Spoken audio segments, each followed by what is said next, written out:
if you were to retopologize this, what I would recommend is that you start with a plane. Okay, start with the plane. How's my screencast keys off again? There you go. Okay, mesh, plane. You should know how to add a plane by this point.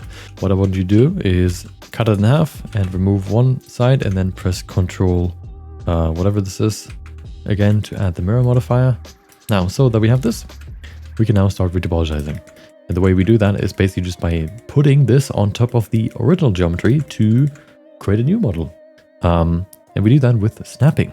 Enable snapping, and I like to use like face project. I think it was, yeah, face project, and then I think you click, yeah, only face project. And then if I scale it down, you can see, wow, it sticks to the geometry. I actually am a loser myself and a noob because I forgot to enable clipping.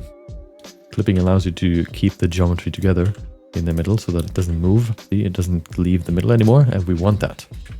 And then we can go in here and retopologize this whole cool guy.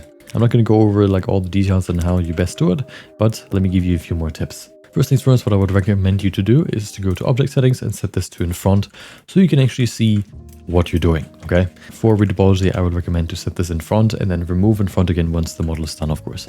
But this just helps you to actually see what you're working with. Another one that I would recommend is to go in here into the viewport settings and enable back face culling.